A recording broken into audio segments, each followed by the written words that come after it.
The theme of the conference is Now What? You can read that a lot of different ways intentionally.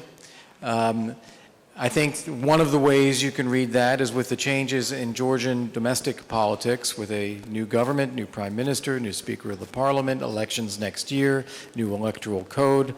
Now what? What will happen? And so to address that, I'd like to call our next panel of speakers to the podium. We're going to bring up the additional chairs, so we'll take a minute to do that. But please bring up the chairs. And speaking on the panel, we have the introductions. We have the new Speaker of the Parliament. Remember that the Speaker resigned after the episode with the Duma member Gavrilov earlier this summer. The new Speaker of the Parliament is Archil Talakvadze, who I had the privilege of having dinner with in Washington about 6 weeks ago. And we have representatives of other political parties, European Georgia, represented here by Gigo Bokeria, and the United National Movement, represented by Salome Samadashvili. Joining them on stage to discuss the state of Georgian democracy is Steve Nix from the International Republican Institute, and our moderator for this session will be Damon Wilson. One of the topics that I hope comes out of the discussion today is the development of multi-party working groups around a few core issues, such as implementing the recommendations of the OSCE for the Georgian elections. And so I hope that we're able to address that as well. We have one more minute to go, it looks. And if I could invite you to please come to the stage. Giga, Salome. I'm very good. Nice to see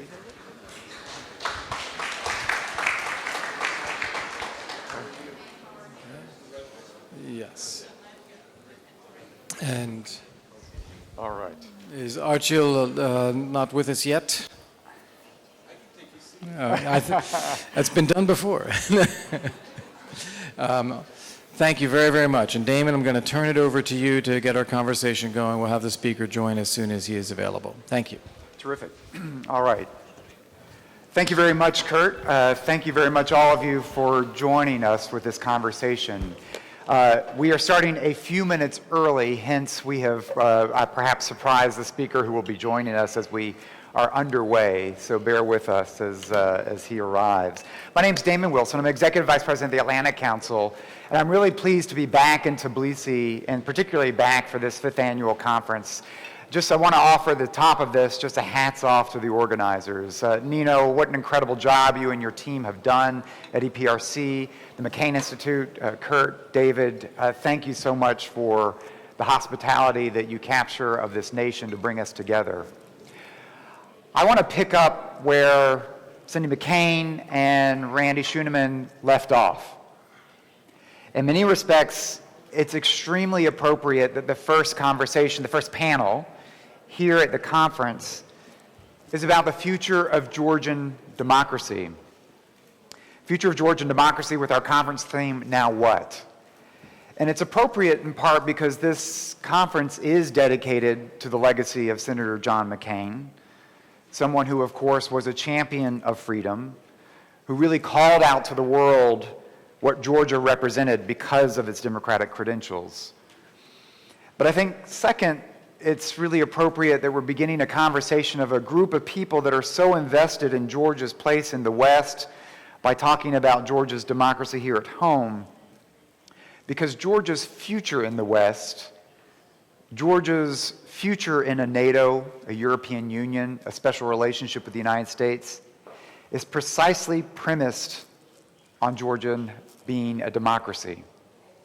The strategy, the vision that often will unite diverse political forces in this country is that its democracy differentiates it in a tough neighborhood and merits being part of our family. So I think it's actually so significant and quite a testament to my colleagues who are here that we can have this conversation in a heated political moment. As Kurt said, it's been a hot summer politically in Georgia. And yet here in Georgia, we are able to welcome to one stage leaders from across the political spectrum, representing the dominant political forces in this country. And I think that is a testament to Georgia, a testament to Georgia's, the state of democracy here. So with that opening, welcome, Mr. Speaker. Welcome, Archil. Thank you. We started a few minutes early, so we preempted. Apologies. I'm really delighted to be able to welcome on this stage Archil Talakvadze, the Majority Leader, the Speaker of the Parliament, who had served as the Majority Leader of Georgian Dream in Parliament, and who has a particular responsibility working on the new electoral reform process going forward. To be joined to his right by Salome Samarashvili of the United National Movement, a key faction in Parliament, also at the University of Georgia, formerly of NDI as well. And to her right, to be joined by one of my good colleagues from Washington, Stephen Nix. Steve Nix is, of course, the director of Eurasia at the International Republican Institute, and an extraordinary American committed to the cause of democracy in Georgia and this region. And to my left, Giga Bakaria. No one ever accuses you to being to their left, but to my left, Giga Bakaria of the Movement of Freedom, European Georgia Bloc. Which corner you look at. That's right, that's right. And a former Secretary of the National Security Council.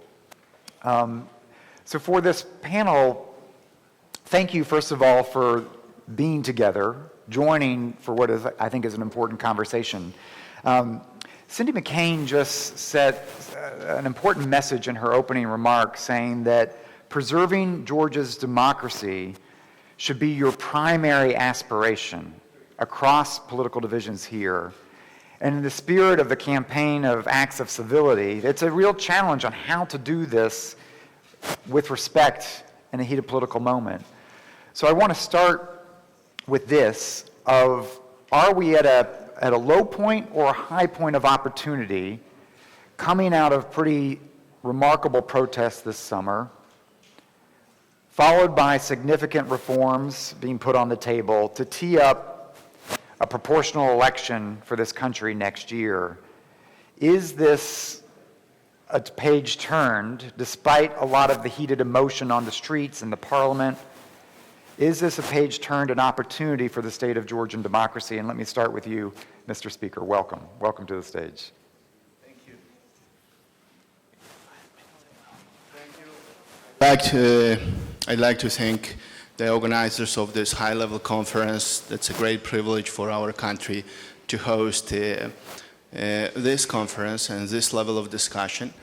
And I would say that I think that the culture of political discussion, culture of this cooperation actually contributes to the future where democracy is stronger. And as a chairman of the parliament, I am here and dedicated to make Georgia's democracy stronger together with my colleagues. And I believe that democracy built on the will of the people can make everything possible. And I personally believe in what is possible. And I think that Georgia's faith to democracy, Georgia's decision to build strong democracy is the only and the right way of the future development of this country. Democracies are not born. Democracies are built. And John McCain fought all his life to build democracy. And of course, taking up the spirit, we are privileged to have the full power of his family and full power of his institute here in Tbilisi. And it's not first time, and I'm glad that this is already a tradition, the established tradition, and we will do our best and contribute our effort to have best of use for our country of this tradition. For those who traveled to the occupation line, I think you've clearly seen that Georgia's democracy remains under assault. And the daily challenge for our country, for our nation is to tackle this reality and on the other hand, to maintain a track of development, track of consolidating our democracy, making our economy more integrated to the world economy, and to keep on the track where Georgia actually building a momentum with the Western community, with its international partners, when we get full member of European and Euro-Atlantic community and the structures. And in this dimension, this is very important, how we are committed to make our democracy stronger. And I can tell you, Chair, that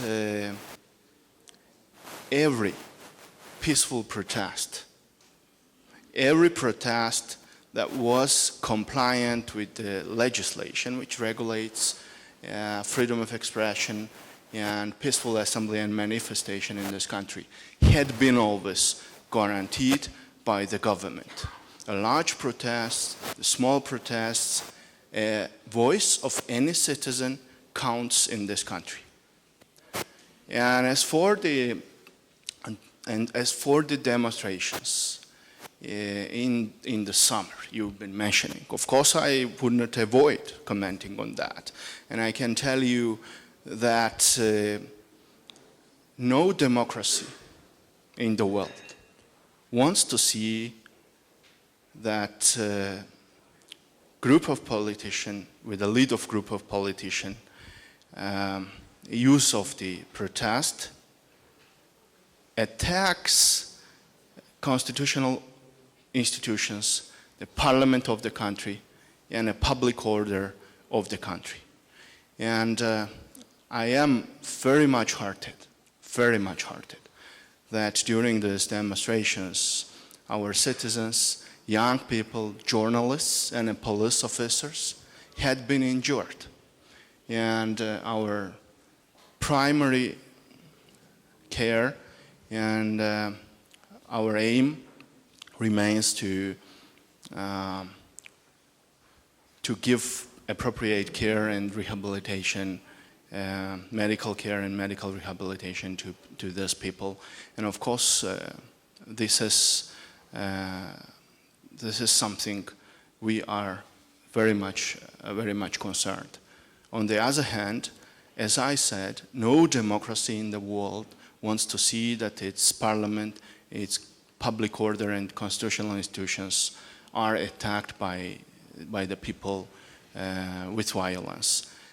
We are committed, and we want to assure you that the changes in this country can happen only through the ballot box and through the elections, through the political debate and use of the democratic platforms and the instruments in this country. And of course, this is our political and constitutional responsibility, that no other way, no violent track to achieve changes in this country can happen. As for... Marshall, can I just interrupt to ask a quick question? Yes. I want to keep a conversation among Yes. our colleagues here. In many respects, you're in your role because of the Gavrilov affair. Can you just say a word about, we've just seen a new government take hold, a new prime minister and other ministers approved in parliament.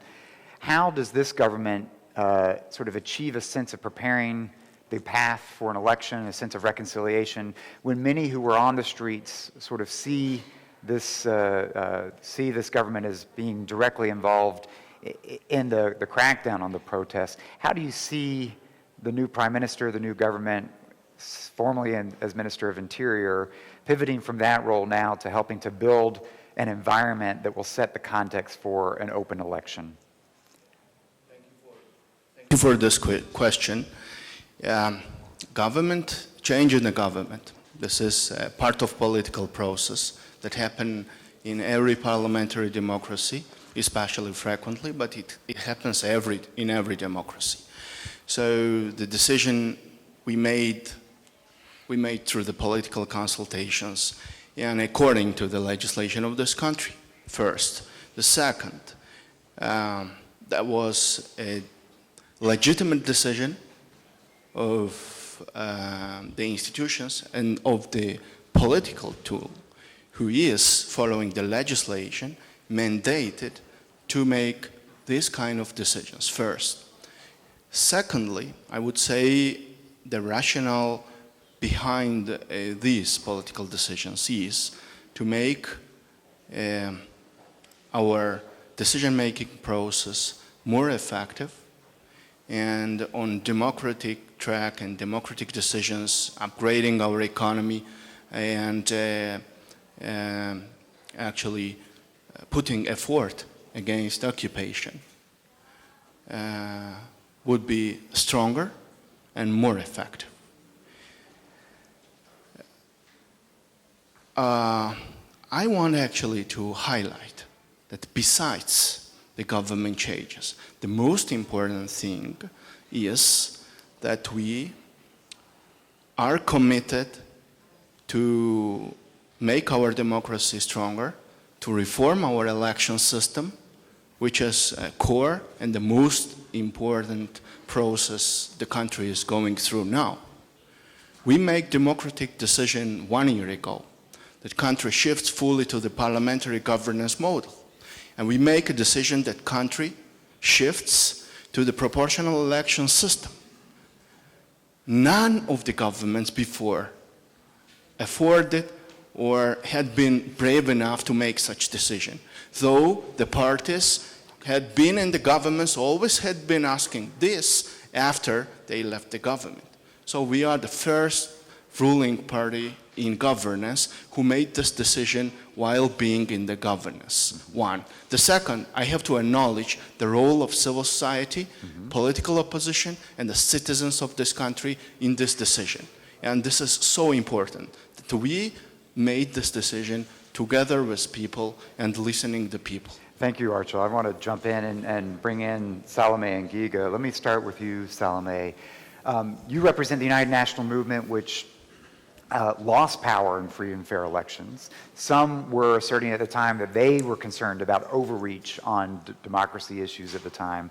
And now flash forward to where we are today. As the speaker just said, as Archil, the government's agreed to proportional election to set the playing field for next parliamentary elections next year. How do you see the state of democracy looking forward to the election season next year? Thank you very much. Before starting my remarks, I just want to give my special recognition to Cindy McCain and say how thoroughly is the pragmatic idealist leadership that your husband was bringing to the world stage missed in Georgia and in many places in the world. I'm sure you hear the same everywhere you go.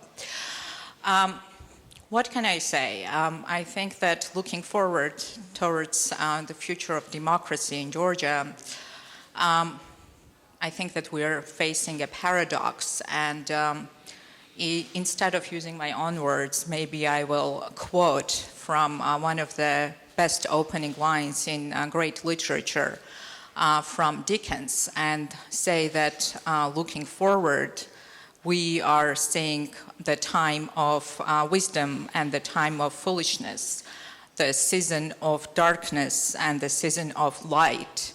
And everything is before us and nothing is before us. I think that these lines from the opening of Tale of Two Cities best describes where Georgia stands today looking forward. And just like two tales of the cities, there are two tales about where this country is right now, or two stories. And I think you have heard one from my colleague, Mr. Talakladze, struggling democracy in the backyard of Russia, aspiring to join the EU and NATO. And another story is the story of the country which is, yes, facing very serious existential troubles and at the same time very rapidly turning into another failed democratic story in the region. Why was Gavrilov's night, the night when the government cracked down on the peaceful demonstrators, important? Because like every crisis, it has brought out the real face, I think, of both the Georgian society and the Georgian government in power today. And what was clear is that if we used to think that Ivanishvili's government was simply incompetent. What we saw that night is that this is the government which is very willing to use force against its citizens when its power base is threatened. So looking at the response of the government to that night, you have mentioned the electoral changes. You have mentioned the, what has been happening, but I think that we have to look at the whole sets of steps that the government has taken following that night. What that night has shown is that actually the rift between the governing party and the Georgian society on how much Russia we're willing to tolerate in this country, if any, is very deep. And the Georgian citizens have come out to the street to protest the government which no longer represents their position. That was what this protest was about. And when Ivanishvili realized, because this country is of course run informally by the oligarch of Russian origin, of Georgian origin, who is a Russian oligarch, who thinks in terms of running the business rather than running a country and running the government that is accountable to the citizens. Under the public pressure, when thousands and thousands of Georgian citizens were in the streets, Ivanishvili did have to take a tactical retreat and promise the change of the electoral system. And yet, the next day, the response of the government to the events of June 20th was just out of the playbook of the authoritarian governments. Investigation against the opposition leader has started. My colleague Nick Melia was stripped of parliamentary immunity to open the way for prosecution, and he's now under domestic arrest. Parliament has initiated a resolution on attempted coup d'etat, and I think everyone in this room realizes what that means. That's a very broad leeway for legal prosecutions against all potential, many people in the opposition.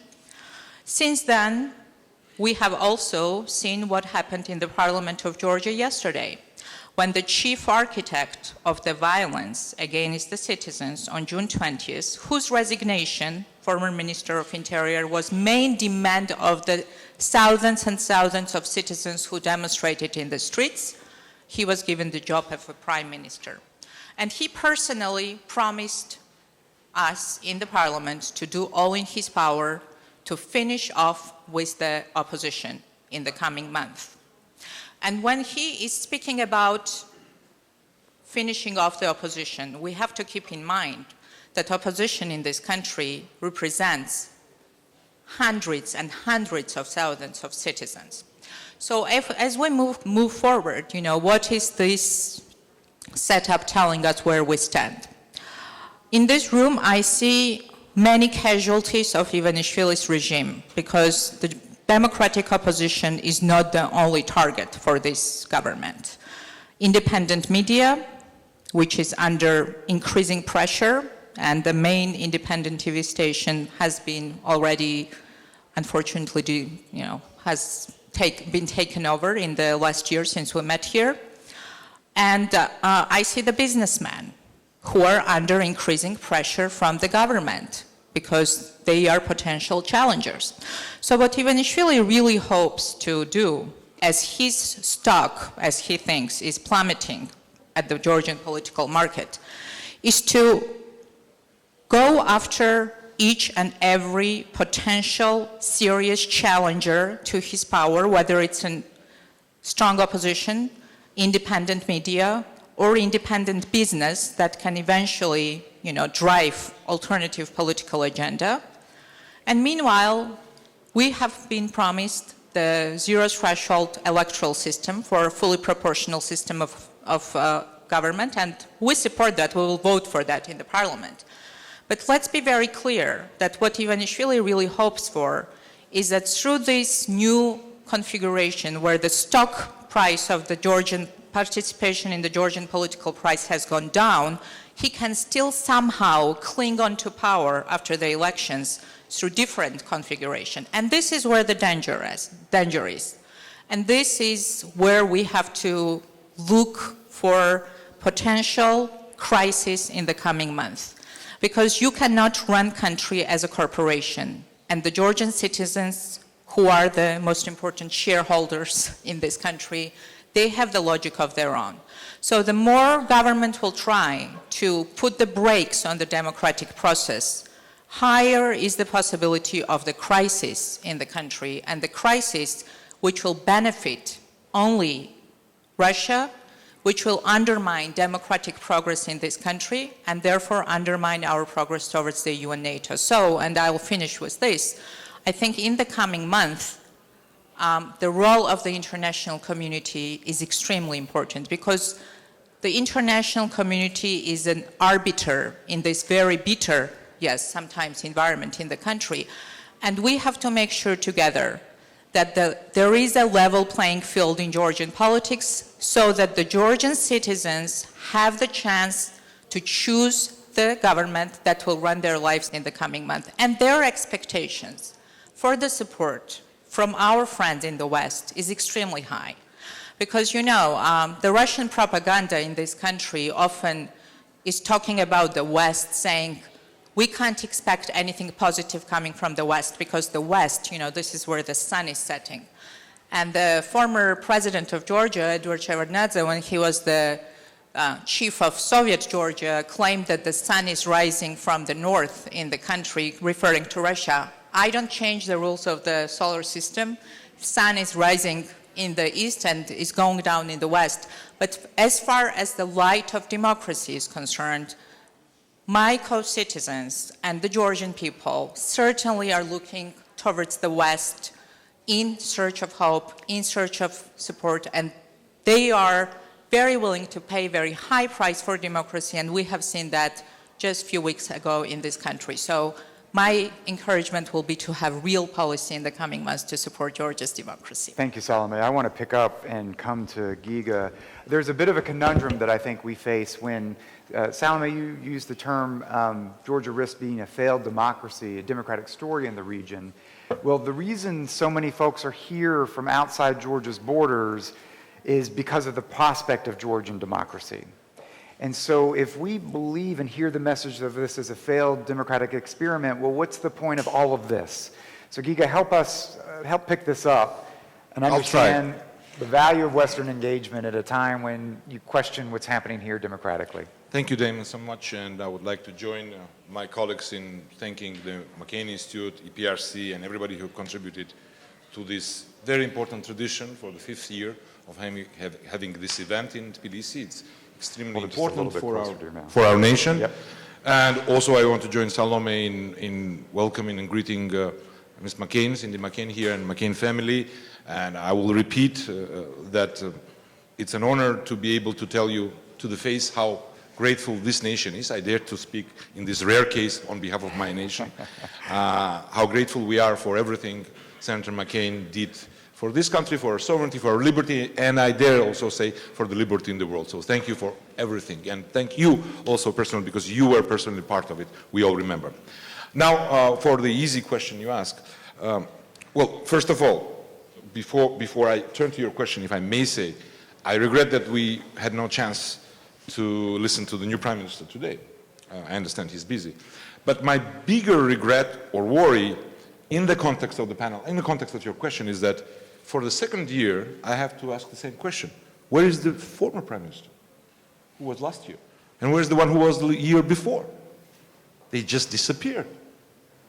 The previous Prime Minister deleted his Facebook account after he resigned. This one resigned through Facebook post. And by the way, Ms. McCain said that Twitter probably is not the best medium. I don't want to enter in that discussion. That's not my territory. But certainly our political leadership is not competing on Twitter. It's Facebook country, unlike some other. But jokes aside, this is a problem. Our prime ministers cannot disappear. To be fair, the previous leadership that I was part of was also criticized for frequent changes of ministers, prime ministers, but also, to be fair, that was not a parliamentary republic. So there was a president, President Saakashvili was elected by voters.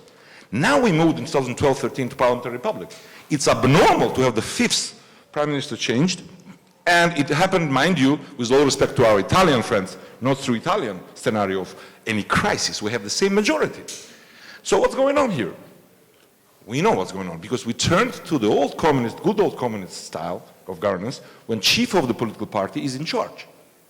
And we cannot summon him to the parliament. I'm talking about Mr. Ivanishvili, if somebody doesn't know. It's not the problem that he's a billionaire. The problem is that he's unaccountable. That is the big problem. Now, turning to your question, I want to welcome the new chairperson of the parliament. We have a working relationship with Mr. Tolakwadze for years now, despite deep disagreements and sometimes very bitter statements, especially from his camp, I dare to say. But the problem is, and again, with all respect to Archil, I listened to his speech, I endorsed most of the things that he says about Georgia, most of the things.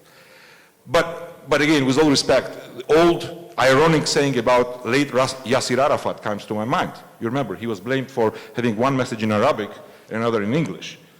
And it's not about Archil, but certainly that's the case about our government. Now, let me ask the question. I mean, because Salome recalled a very alarming statement our new prime minister made during the hearings with her party, that his main goal is to destroy the pro-Western opposition. That's not a good starting point for a normal political climate for a new prime minister, let alone the Karilov night thing. But there are more questions. We recently elected a president, set aside all the controversy about electoral violence and vote buying. I won't mention that. But this president was endorsed by Archil's party with full resources. And this is the president who publicly attacked NATO drills on Georgian soil. She said, what's good of it? It's destabilizing country, US and NATO troops on Georgian soil. So my rhetorical question is, why would a pro-Western country endorse a president who has concerns about NATO troops on Georgian soil? Why? And yet again, coming back to prime minister, I said it's the fifth prime minister. Now, we have the fifth prime minister, and in the ninth year, we didn't have any bilateral trip to Kiev of Georgian prime minister. Why is that? Why do you have a former prime minister come back to the game as a new defense minister, the one which publicly said that Ukraine shouldn't get security assistance from US, and publicly denounced parallels from Crimea and Abkhazia against our national interest? Because isn't it in our national interest as an aspiring Western democracy to push for unity with Ukraine? Isn't it? So, and again, I want to use the opportunity, and yesterday our Prime Minister had a hearing with other parts of opposition, of non-pro-Western opposition. But I want to, if I have 2 more minutes, I want to read a couple of slogans and dare you to guess whose slogans they are. We want neutrality. NATO is not a solution. We want direct dialogue without West towards Putin and Moscow.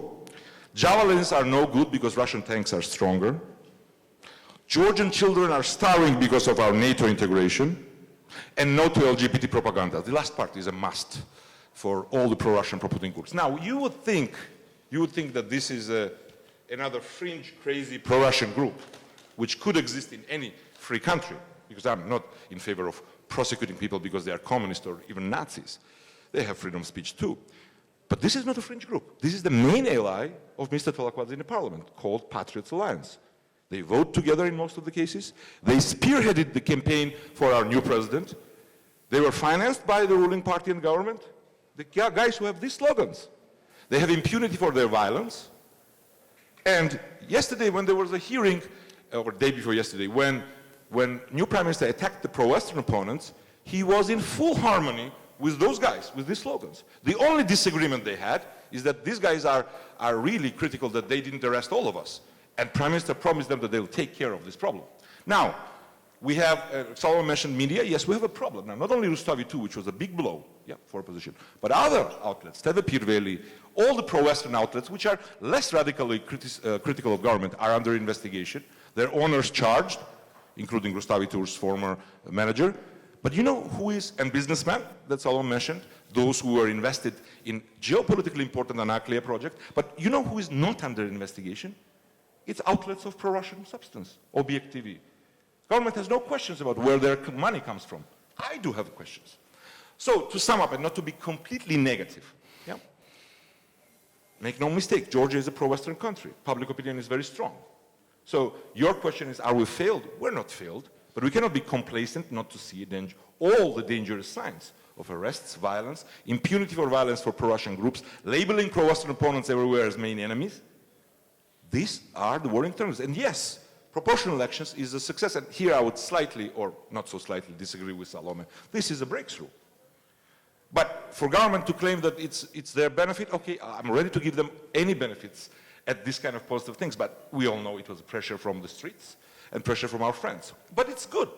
What we need to make sure now that we approach the next elections with less risks of violence, with no violent far-right or far-left pro-Putin groups given a free hand to crack down on any opponents. And yes, 2012 was a big step for Georgian democracy. We lost, that was not pleasant, but it was the first case when the government was changed through ballot box. But we need a second change through ballot box. As one known as, I think it was Mr. Huntington who said, 2 changes are needed. But we need to approach that. We need to approach that without major risks. And I would like to use this opportunity to call on Archil and all others, despite my deep disagreements with them on everything, economy, social rights, whatever they call it. For my taste, they are left on economy and too right on social issues. For my taste, it's the worst combination ever. But that is not the point. The point is they need to accept the fact that we are not enemies. Enemies are those who play the same game as Putin. And they shouldn't play quasi-Machiavellian games with them, unless they are really invested in pro-Putin agenda, which I don't want to believe in, but I want to judge them by the outcomes. And the outcome is that despite our public warnings, they allowed a pro-Putin communist chair of the Orthodox Association, nice combination, to the Georgia. They said we had no right not to allow him inside our country.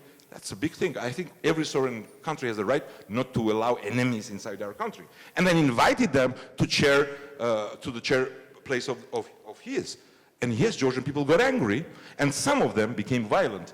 And my party, European Georgia, was always clear. Any violence against police, any violence to take over the buildings is not acceptable. And they should be punished. But if they're punished for severe crimes, for spending potentially 10 years in jail, and pro-Putin thugs who attack the same police officers are let go free, what kind of message is that? So Gigi, let me jump in and pull Steve into this mix. Steve, give us a little perspective here. We're talking about the future of Georgian democracy. You have followed the arc of Georgia's democratic evolution. You have the perspective of how it's playing out against trends in the region. We're in the middle, I mean, these are the leaders of parties that are in the middle of political heat and battle. But with a little bit of dispassionate perspective, how do you see the state of Georgian democracy? Do you mean mine was passionate? We welcome passionate. I want Steve to give us a little dispassionate view of how you see democracy in Georgia in the context of the region. Thank you, Damon, and thanks to the McCain Institute for sponsoring this important event. First, I'd like to say at the outset, just to go back to Cindy McCain's opening statement, about Georgia and about John McCain's legacy in Georgia. And our pledge to you, Cindy, is that IRI will continue that legacy in Georgia, but not only in Georgia. IRI will continue that legacy in Ukraine, in Moldova, and even, yes, in Russia. We will continue that legacy. But now to Georgia. And I'd like to start my remarks by saying Georgia has made many strides in building democratic institutions. The result is very obvious. You are a signatory as a EU accession agreement. You have visa-free travel. That's a tribute to the democratic reforms that have taken place. But fast forward to today, where, as Kurt mentioned, we're in a very hot political climate. We're looking at parliamentary elections next year that are critical. And I'd like to start setting the stage by discussing some of IRI's polling data. And I cite to the polling data, first of all, because it's a very powerful weapon of information. It's not my opinion, it's not IRI's opinion, it's not the opinion of the political parties represented here. It's the opinion of Georgian citizens. And I want to make 3 points about Georgian public opinion, at least as IRI sees it through our data. Number one, the data shows that Georgian citizens, to a large degree, are dissatisfied with the progress in democracy in their country and want more. Secondly, people always point to a consistent pattern in IRI's data showing very clearly that public support for EU membership and NATO membership, very strong, very consistent, unchanged, a very consistent pattern. But the other consistent pattern that doesn't get the attention it deserves is the fact is every poll that IRI has done in the last 16 years has shown that the 2 main problems facing Georgian citizens are jobs and the economy. Yet, Georgian citizens don't hear a great deal about those issues during campaigns and during public debates. I won't get into some of the debates that have taken place, but they are very heated, sometimes personality-driven and very personal attacks. So I think one of the things that has to be recognized is that there's a real thirst among the Georgian public for robust debate on these issues. We all welcome the transition to a proportional system of elections. We'll be watching very closely as Georgia goes through the process of not only amending its constitution, which requires a consensus of various political parties, but also amending the election law. Very key that these things happen prior to the parliamentary elections, and it will require consensus. So again, in our view, regardless of the outcome of this election, it will require consensus to move forward. And we hope that these elections will be well administered and that after the elections, there's consensus on moving this country forward. That's what we're all working for. And that's what we rely on the 3 political parties that are represented here today and others to bring to Georgian citizens. So I'll close because I really want to engage in more of a Q&A and a discussion here. That's the way we see the political landscape. A lot of progress, but the Georgian public expects more. Thank Steve, you. I'm going to ask you one follow-up question and then come back to our political actors here. You've talked about the consistency in polling, the tremendous response you get in polling data about Georgian support for NATO and EU, and yet we do have one political force that's not on stage here, that's in Parliament, the Patriot Alliance, which has a much more favorable view towards Russia, a much more hostile view towards NATO. So what is your sense of how this plays out? What's developing, what's happening with the trend lines that you've seen over time in Georgia, the movement for Eurasianism, and how will that be impacted by a proportional system in which there is no, there's no threshold for entry into Parliament? Are these voices, are we going to see maybe the dilution of what many in this room have been struck by, what was such a consistent message from diverse political actors about Georgia's place in the West? Is that at risk in this election cycle? Well, the data that we have so far shows clearly that a pro-Russian approach is not going to gain great political traction in this country. I mean, it's the set of facts that exists here today and what's going on today with the borders just simply won't get traction. I would compare the situation here, it's analogous to the situation in Ukraine, where the Verkhovna Rada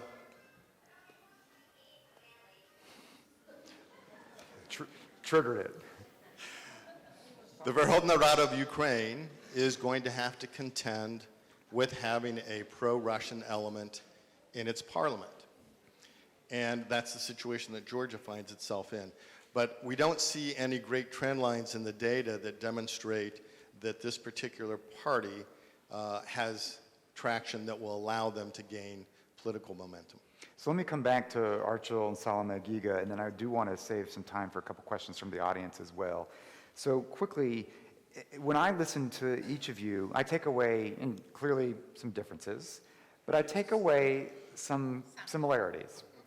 First of all, it's quite clear everybody across the parliamentary spectrum is a big fan of the legacy of John McCain and is committed to that. I like to hear and see that Senator McCain is a unifying force in this country. But what you've outlined, you all supported the move to a proportional electoral system. You've all articulated support for Georgia's pathway in the West and NATO and the European Union. And question over whether there's an ability as you go into a heated electoral season where you can have an all-party agreement on some of the basics. How to create a free and fair environment, no violence that characterizes this, that a diverse media is going to be key ingredient. Is there common ground that as you go into elections, politics have to show differences to their voters? I get that. But can you still maintain a sense of all-party consensus on some of these key principles going forward? Archil, is that part of your agenda as Speaker? Thank you. I want to take this briefly so Thank we you can bring for in this the audience. opportunity. Yes, absolutely. We are discussing very important course of this country, democracy, economy, and security. I said, and I'd like to repeat with a great highlight, that me as a chairman, yes, I am committed actually to make our democratic institutions stronger. As a chair of the judicial constitutional body, I am committed to improve our legislation, to conduct reforms, and to meet the requirements and expectations of Georgian people, as you mentioned. Therefore, currently, I am actually leading the largest political dialogue happened in this country last 20 years maybe. We are 70 stakeholders, political parties, NGOs, and experts, and our partners sit around the table and on equal actually opportunity we discuss what changes we need to have our democracy stronger. And there is actually, it looks like we will achieve higher possible consensus on that. Still, my colleagues, Salome and Giga actually made, and their party members made open statements supporting this change. So it looks like we have a clear standpoint. Archil, let me ask if Salome and Giga, do you think there's an element for where you can find agreement on some of these core points? So just one more point. Just very briefly. Consensus happens if both parties are ready and want to achieve consensus. I can elaborate more about the Constitution. You mentioned as an example, but what I would like to say, there are facts and perceptions.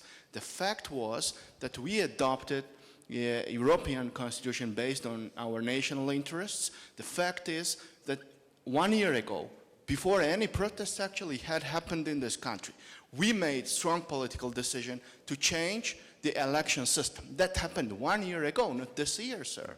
So there was no consensus around. But today, it's a fact that everyone is enjoying the decision, and opposition is using new instruments we actually provided in the new constitution and new rules of procedure. So, that's a fact. Thank you. Just very briefly, Salome, come in on this point. Well, thank you very much. We don't have Patriots Alliance represented here, but Mr. Talakvadze might as well represent them since as we were listening to the debates in the parliament, it seems you have just chosen the prime minister that's most acceptable to the Patriots Alliance in the parliament. So, but to go back to the question of consensus, you can create as many groups as you wish. And yes, we have been working in various formats trying to find the common ground to move forward. And the truth and the reality is that 1 year since the presidential elections, which were deemed as the worst elections in the recent history of this country by international organizations, none of the recommendations of the OSCE and ODIHR are implemented. And if the government wants to move forward, they can do this very quickly. And second, Mr. Talakvadze, stop prosecuting opposition members. Stop putting pressure on the businesses which fund the opposition parties. Stop putting pressure on independent media. And yes, we can move forward, and we can let the Georgian citizens to decide the way forward for their country. And we are the partners in that, if the government really were willing to do that in reality. Unfortunately, the reality that is happening in this country, where the Prime Minister, once again, let me remind you, has been installed with the sole mission to crush the opposition in the coming elections. And he is someone who is responsible for terrorizing the Georgian citizens during the last elections. There is a victim of the terror that the Prime Minister-elect of Georgia has organized in the Western Georgia. Her name is Iya Kerzaya, the director of the school who died from the heart attack after the terror campaign organized against her because she was a supporter of the opposition. Salome, I'm going to... So there is a discussion here about the way forward. Yes, we are very committed to find the common ground to move our country forward, but that requires the proper policies and the decisions from the government. And the decision to install Gahari as the Prime Minister, let me assure everyone, will end up in greater polarization in this country, and unfortunately is one of the worst decisions in the recent Georgian history. So I'm not making great success on identifying areas of common agreement here, but I'm going to challenge you, Giga, with that exercise. I'm challenging you, what are the elements where you can find common ground? And then I'm going to turn to our audience. Sure, but then I'll back for a minute where I want to find common ground. I'm not sure that we will, but so I hope, based on what I heard from Archil, that he will be a strong force to counter the new Prime Minister in his declared goal to destroy us. Am I right, Archil? Because that's important, because it's hard to have a common ground if somebody is telling you that his major strategic goal is to annihilate you. That would be hard. But do I think that there's a chance of Georgia's liberal democracy going forward? Of course I do. And Steve's numbers, which we are deeply appreciate that IRA is doing the job that they are at this point, I mean it, do indicate that we have a solid ground, all the major forces. But we cannot be complacent because we know sometimes the fate of the nations are decided by aggressive minorities.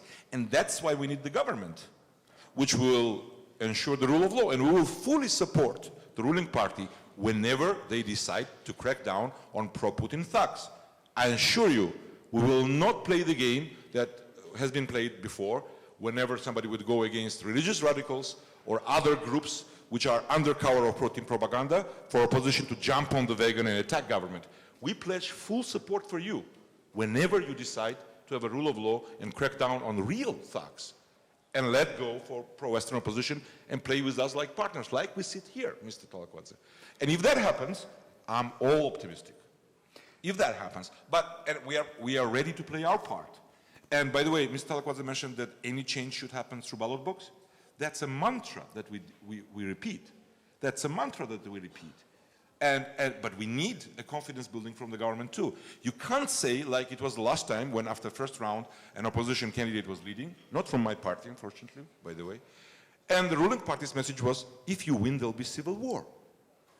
The electoral change is designed to avoid civil wars, not to say if I lose, there'll be a civil war. So again, I'm heartened by Archil's positive message here. Thanks. I hope you'll follow up. All right, and in respect of the honor of Georgian democracy and democratic habits, we're going to dedicate the last 15 minutes to a town hall. I want to take a couple of questions. I'm going to point, please, in the back, Ani, gentleman here, and Kurt up front. I'll take 3 questions. Mike should come back to the back. Where are mic runners? Where are the mic runners? Is somebody back? Please get a mic back to Ani, and then bring one up here forward. Please quickly introduce yourself, ask a question, please not a statement, and please direct it to one of our guests, please.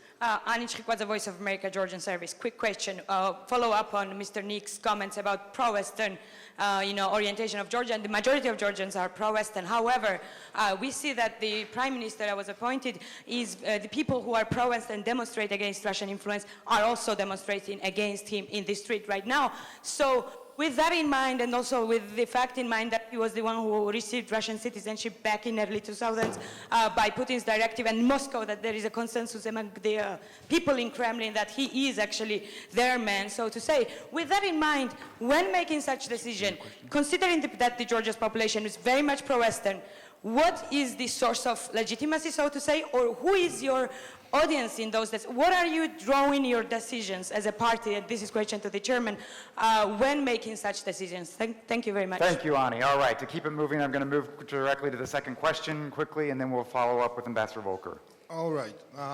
I'm one of the representatives of the civil society. GRAS is the name of it, and I'm a director, PATA. My question would be to Chairperson of the Parliament, Mr. Talakwadze. And just to follow up, and it's very important, especially in this country, to follow up on the subject of polarization. If you ask me, and this opinion, of course, is shared by many in this country, I mean representatives of the civil society, every year might be worse than the previous one in terms of democratic development and political polarization, also marginalization efforts of the civil society. Mr. Chairperson, your predecessor once labeled us as supporters of fascism.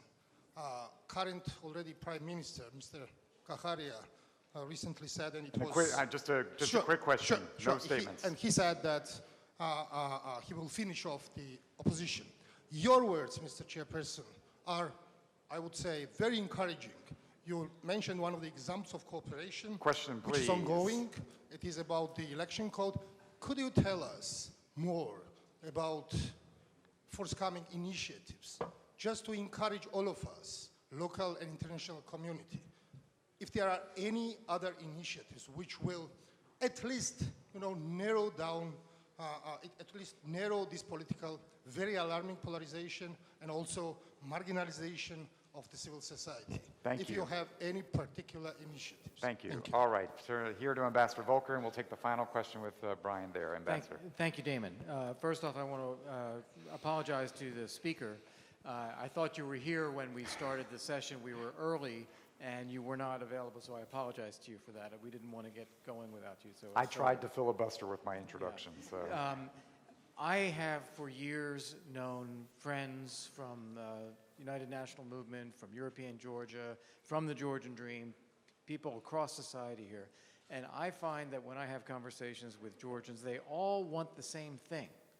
And it's just amazing to me that the same people who I have those conversations with, when they talk with each other, aren't saying the same thing somehow. And so Georgian society is looking to you, especially, all of you, to work together to provide solutions for the things they care about. And the speaker referenced his dialogues with multi-party dialogues and with civil society. And I think that's critically important. And my question is, can we count on the three big parties that are in the parliament, the three of you, to work together to pass the constitutional amendment for a proportional representation election and guarantee that it will be free and fair, to guarantee an open, transparent, diverse media environment, to work together on national security issues of critical importance to Georgia, the Russian aggression and the aspirations to NATO and the EU. If you can do those things together, I think the country comes out ahead. Terrific. All right, I'm going to quickly take reactions to this. Let me start inversely and go to Giga and then to Salome. Thank you, sir. Archo. Short answer from my side, yes. Okay. Yeah, but I'm not a fan of promising things that I'm not in charge. So the moment we'll be in charge, I can say yes to anything like what you had. But not right now. What we can promise that we're going to vote for that, whatever the climate, whatever small or medium things that we don't like in the project that Mr. Talakwadze's party has proposed, like banning opposition coalitions. Well, that's not a nice step. 0% threshold, I'm not a fan of it. Yes, it opens up some games, but the gain of proportional system is so important, we said publicly, don't even dream that we will not vote for that. We won't give you an excuse that opposition doesn't support it. We will support it. Any positive step which can normalize situation, I will support it. But again, I want to count on Archil and others that finally will have a rule of law that violence will not be condoned. That's it. And last but not least, values and fundamental things do matter. Evaluation of Soviet past does matter. So I have a proposition to Archil and others, a politically neutral, easy step. Let's not have Stalinists amongst our ranks. Can I agree? I can deliver that. If Archil promises that from tomorrow there'll be no Stalinist fraction in the ruling majority, that will be one important confidence-building measure. Salome, please. Thank you. As I have mentioned already, and I can only repeat that, yes, even though we might not like very much the zero threshold system, and I'm not going to into discussion why, I think there are very valid reasons why it might not be the best choice, we will support this constitutional change. However, I want to also be very clear that without implementing the recommendations made by the international community based on the horrible, really, results that we have seen from the observation of the previous elections, just the constitutional change is not going to guarantee what this country needs, and this is free and fair elections. Are we committed to having free and fair elections in this country? Yes, we are committed to this. But, and I will end this with this, my feeling following the decisions made by Ivanishvili recently, and I mean the government, the wartime cabinet that he has installed, and by the war, I mean war on the Georgian people and democracy in this country. I do not believe that in the absence of the strong international pressure targeting personally Mr. Ivanishvili, this government is going to take any real steps forward to move the democratic process forward. So yes, we will do our part, but the role of the international community in the coming month is crucially important. Archil, please pick up on this. Thank you. I'd like to address the questions. Yes. If you trust me a bit, I'm really enjoying as a speaker this type of opposition. That's great. I think that in the next parliament, opposition will be even stronger, and I think the ruling and the winner party will be enjoying that. Again, I am committed to deliver whatever we promised.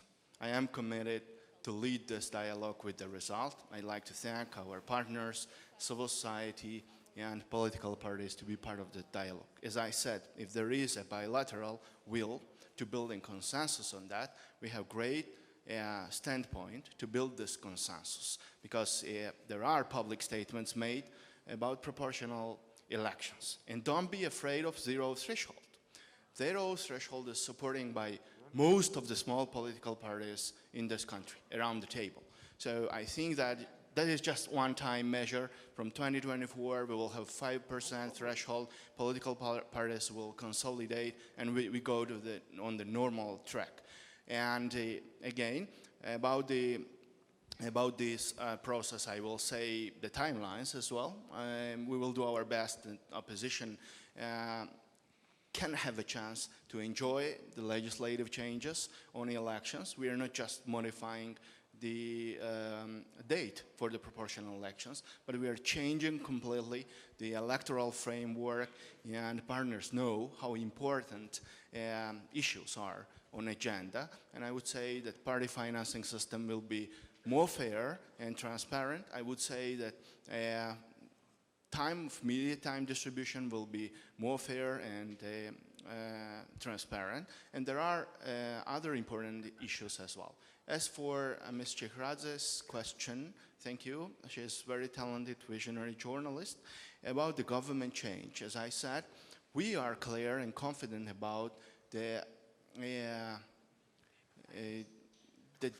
distinction and clear functional distribution between the branches of the governance.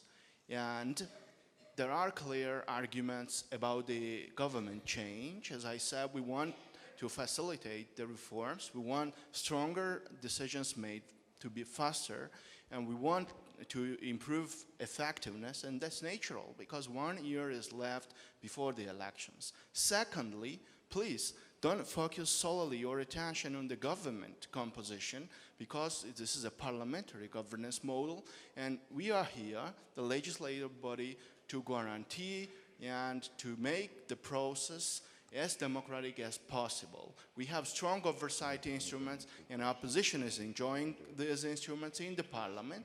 And I assure you that Prime Minister will be every month in the parliament, and ministers will be every week in the parliament answering the questions community and public in Georgia has.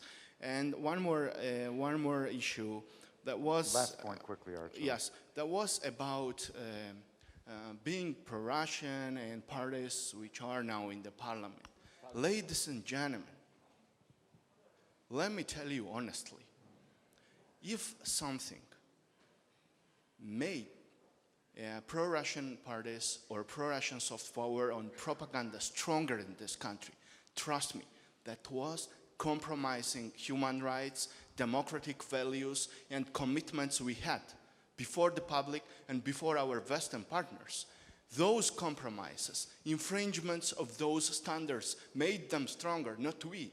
What we are doing is that United States is #1 partner of ours, and we have considerable progress joining European Union. We have association agreement, visa-free, and free trade agreement.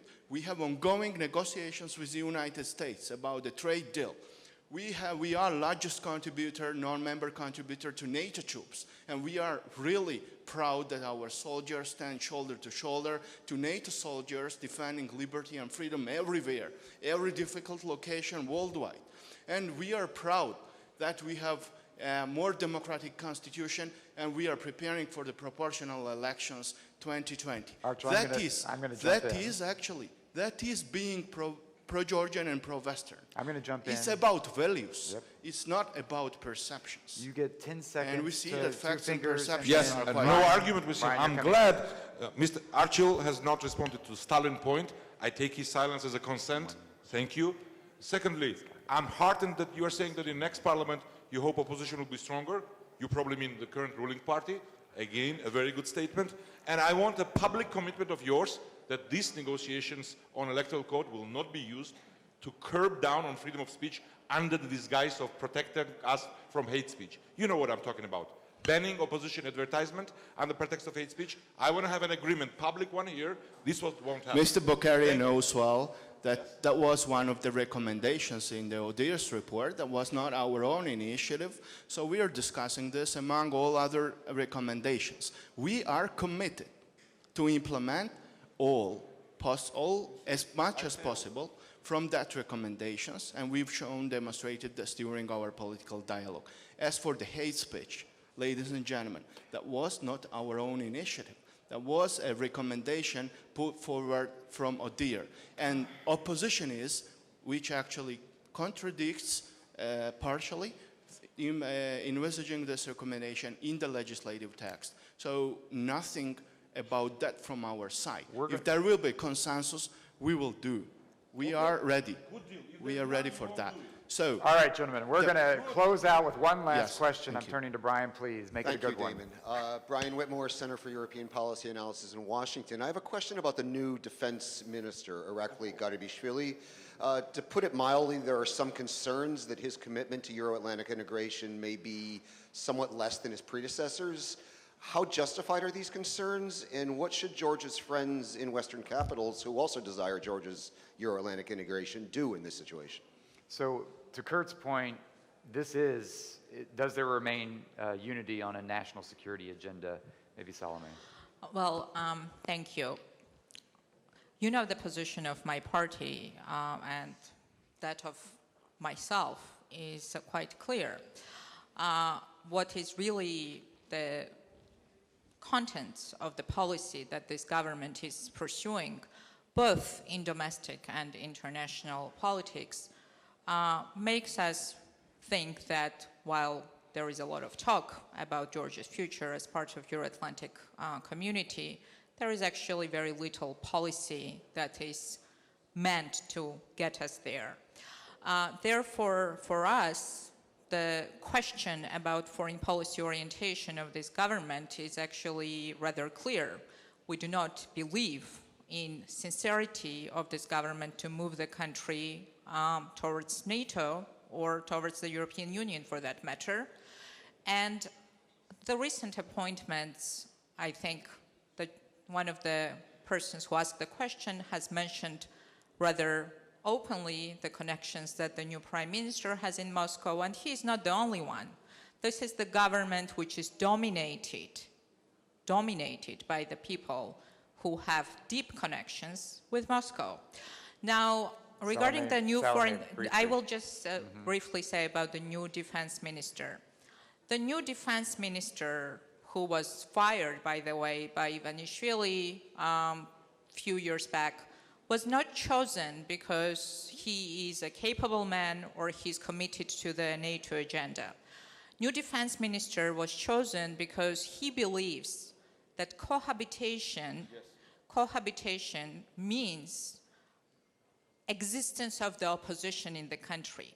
It is kind of strange given that he is educated in France and that cohabitation is really a French constitutional phenomena. It is strange that he's not aware what cohabitation refers to. In other words, this is a person who is committed to only one objective and goal, and that's destruction of the democratic opposition in this country. That's why he's the Minister of Defense. That's why he's the member of the wartime cabinet of Ivanishvili. Let me offer you final comment, Giga, and then I'll come to you as well. Yes, I will give the benefit of the doubt to this government and certainly to Archil that they are not Russian stooges. But it doesn't take Russian stooges for me to evaluate the results of this policy.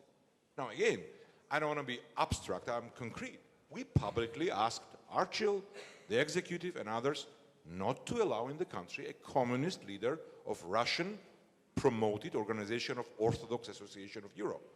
Orthodox Association as opposed to other Europe. You understand the idea there. So what was the response of them? Is that we are stupid extremists and they know their job. And what was the outcome? It's the damage to our political climate and its polarization, its radicalization, its strengthening the pro-Russian forces. So that is the problem. I want to have consensus. I want to believe that these guys are not stooges, but I want concrete steps. As for the defense minister, I already gave you two very worrying examples of his public positions. When he publicly voted not to have assistance to Ukraine at the critical moment, and when he publicly attacked the journalist for having a parallel, which is correct and which is in our national interest, that Crimea and Eastern Ukraine problem is part of the same problem as Georgia's, Abkhazia and South Ossetia. But I have more troubling statements by him, unfortunately. Someone mentioned that his major goal is cohabitation. He famously said that we all in opposition deserve to be raped. Well, I'm giving a verbatim quote, because of our huge problem, which I admit that we had in prisons. And we were punished politically for that, rightly so. But it's one thing to politically criticize our record, another is to say that opposition should be destroyed and raped because they were demons.